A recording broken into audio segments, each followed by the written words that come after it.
marche maman na marche le 30 juillet Congo Mobimba pour la première fois on a 5 millions de Congolais balobi 1. La Cour constitutionnelle vient d'ouvrir la boîte à Pandore. Toko 5 à de comptage de voix dans l'élection bis. Vérité des urnes toujours. Vérité des urnes Kobandana Chilombo. Shadai na ba voix Shadai to compter mbalo. Ambo ke na kaote ndeko point CP. Ndeko mais o to ko vivre ezali kaote. Yo monaki bilenge 200 wewa ya IDPS na 200 PPU, 200 bolombolo. Il y a PPRD ba paralyser ville, ba tumbi ba pine ba buki ba siège. Yo ko kawo yango wana lobby ba pekisi ba congolais ba marcher. Biso to lobby ba jeune na biso ba to ba jeune intellectuel. Parlons un peu de Kabila aussi pour te chiter un peu, mais pour l'unité communauté internationale, au Azana ba fait na moi ebélé na marambo ça pendant 18 ans règne, mais jusque là la communauté internationale ils ont réagi. Président Félix Ouakoti a permis partenaire réaction moroté pour Ndeko Kabila oyo toyebi mameleka na 2011 tant tata na mo razonga ana kata Congo. Yo nangai tango to koloba awa tolier na tongote. Très bien. Ça dit que toyebi passe à Congo. Mais journaliste français wa ko couvrir événement oh asa melaki ti ya kilo. Ça dit que ngai na ndese ngeto bunda pona mboka na biso.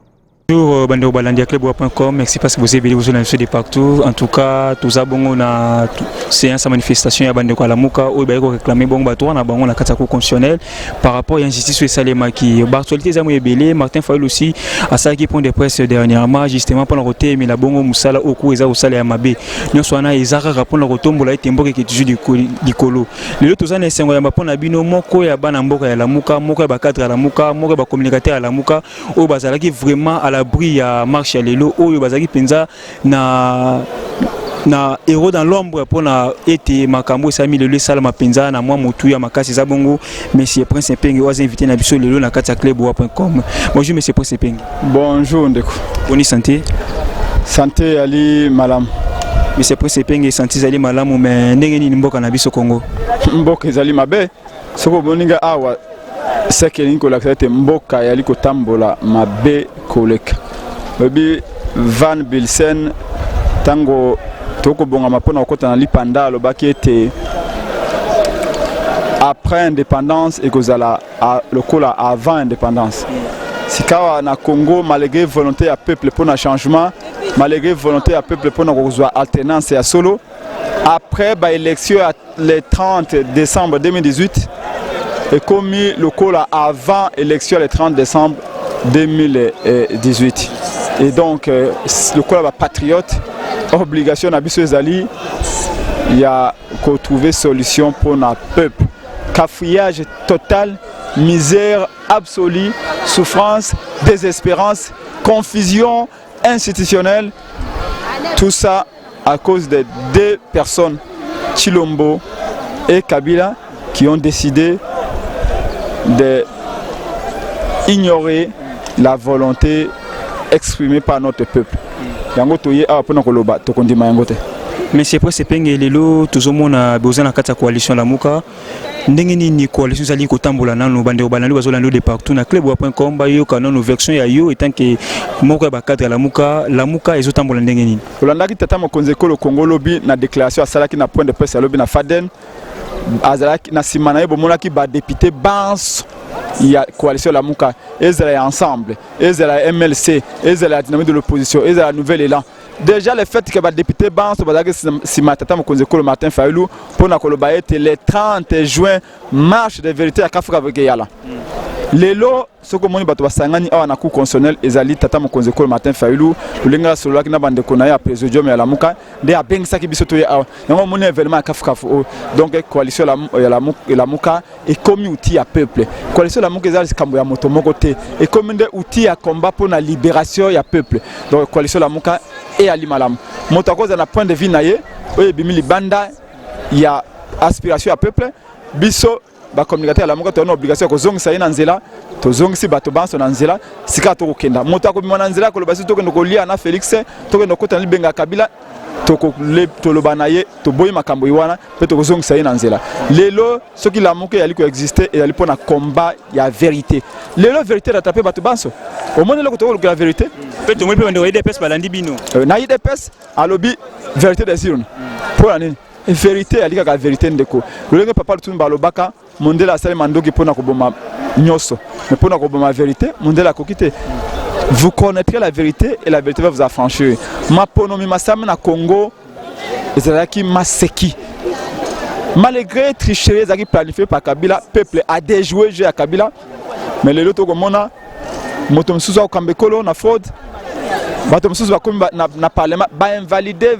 plus de 23 députés ya coalition la muka bazobanga to eza pona kaka ko déstabiliser bino to bazobanga to eza motindo ya Kabila to ya Félix non eza motindo ya Kabila Félix ne fait que subir Félix ne décide de rien on a parlé azali ko la placebo principe actif et até azali patin tata mokonzi ko la sala lobaki yango donc biso moto na simande Kabila Maboko Milaye mdako na Bisikanyos nous continuons la lutte ici nous sommes venus dire clairement le tata mokonzi ko le Martin Fayulu lobaki na biso lobi ba mama eza manifestation moko très limité ba mama ya lamuka ba ko l'accès indignation na bango pe ba député ya lamuka biso bilenge pe to accompagner bango mais le ko la tata mokonzi ko le Martin Fayulu lobaki o ezali échauffement o ezali entraînement manifestation ya malonga ya monene et que le 30 juin 2019 na kati ya pe na Congo mobimba to benga ngo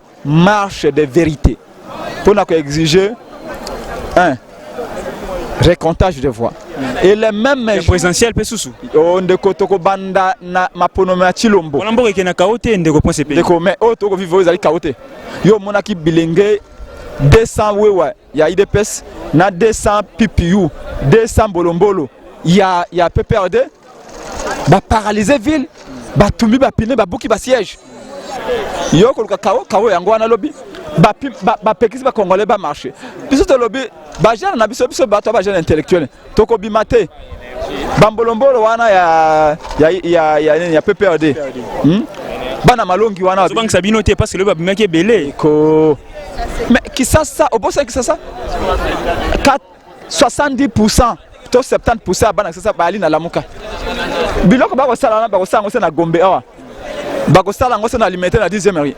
même na limiter ba ko kota na Kingabwate ba ko na Mombelete pepe da ko kende memba mbolombolo na ye wana bana malongi wana ba skuti wana memba bango na Kingasani amemba bango na Chango amemba bango na Mwamba ezala kate bango ba osaka kase mwa biloko na bango wana ba 500 et puis ba ko sanga complicité avec la police biso to bito kende ko ça qui voyeurisme wana te qui voyeurisme wana te nous on va mener des actions conformément à la constitution mais ba actions à grande envergure pour informer les autorités des villes pour informer différentes autorités malgré les autorités en gros bazali autorité moko nommé mais pour des raisons de forme donc le bango parce que le bango tongo ça coup d'état non to lobby marche maman na marche les 30 juillet Congo Mobimba pour la première fois on a 5 millions de Congolais ba lobby 1 le coup la cour constitutionnelle vient d'ouvrir la boîte à Pandore toko senga sika de comptage de voix na ba élection bans bis vérité des urnes toujours vérité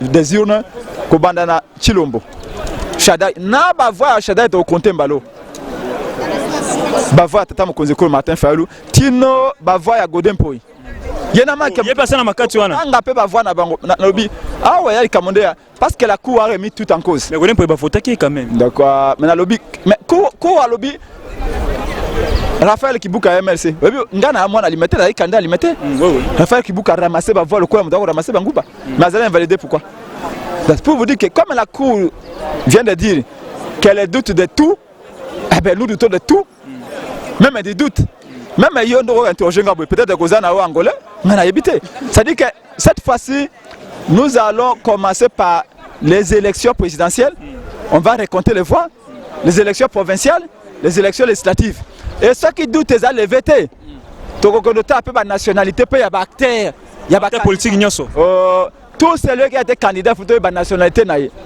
Ce qui peut nationalité. Ce qui nationalité, on est les Kango, on est nationalité permet de se faire la doute. Tu as la test ADN. Donc, tu as peut-être ADN, il y a Félix. Tu as test ADN, il y a Chadari. Kabila. Nakabila paix, mais maintenant c'était pour y avoir influencé locaux. Donc, je vous l'ai dit, la cour vient d'ouvrir une porte qu'elle ne sera jamais fermée. Ce n'est pas une blague, mon frère. Tu as appris qu'il y a un député qui se serait suicidé. Oui. Qui a bu du poison pour se suicider. Du poison. C'est extrêmement grave. Plus de 23 députés élus par le peuple. Vous les invalidez par des arrêts iniques et injustes. Et vous croyez que le peuple va dormir. Sans notification aussi. Et nous disons aussi ceci.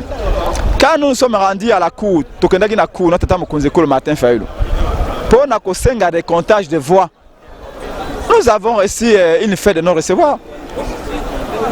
C'est parce qu'on a un PVT, peut-être. Mais il y a qui m'ont pensé ça. Tu as qui na cour constitutionnelle. Au moins, il y a 26 cartons, il y a PV côté na cour constitutionnelle. Et il y a la Mouka, et il y a la Martin Fayoulou. Il y a un combat dynamique. Carton par province. Mais cours, parce que Balobi, il y a des politologues de formation. On m'a appris que les contentieux électoraux sont des contentieux de vérité et de sincérité. Là-bas, il n'y a pas d'à peu près, il n'y a pas de philosophie. Il s'agit de preuves contre preuves. La Cour aurait dit simplement dit voilà, M. Félix Tshisekedi, on doute de vos voix, Fayoulou a mené ses PV, discussion des PV. Mais la Cour a refusé même d'ouvrir les cartons de nos PV, un seul carton de nos PV. Et vous aviez vu, une semaine après, un des juges de la haute cour, maintenant c'est la basse cour, il n'y a plus haute cour, c'est la basse cour maintenant. Un des juges de la cour, à savoir Corneille Wasenda, a dit que la cour aurait dû prendre en compte les PV déposés sur les bancs par le président Fayoulou, et parce que nous étions dans le principe du contradictoire, et procéder au récomptage des voix. Parce que si on avait récompté les voix, on n'en serait pas là aujourd'hui. Maintenant, pourquoi est-ce que va refuser le comptage des voix pour le président Fayoulou? Mais bandimi le comptage des voix pour les députés nationaux et surtout pour les députés à FCC. C'est-à-dire que la logique est allée, zoba député à la Mouka, c'est la FCC. Remarquez, c'est un détail important que les députés tout va invalider dans la Mouka, va passer dans la FCC. Vous avez remarqué parce que baza na kati ya coalition nga nazalaki moko a invité à RFI na Al de la Gombe na Civic Mvata to ndo représenter tamo konze kol na nga nazalaki na parti social parti politique ezaki Civic Mvata okaki François Mamba tellement zaki déstabilisé par ndeko Civic Mvata a kolinga komi koganga et François Mamba l'a affirmé avec 1 kilo d'acier sans honte que Cash et Kendeki n'a pas pour gagner les députés nationaux. Cash et Kendeki n'a pas pour gagner l'élection présidentielle. Est-ce que ça les m'a rappelé? Mais tout n'a été. Alors pour l'année IDPS, INC, il y a très caméré, Baligna qui va candidat partout.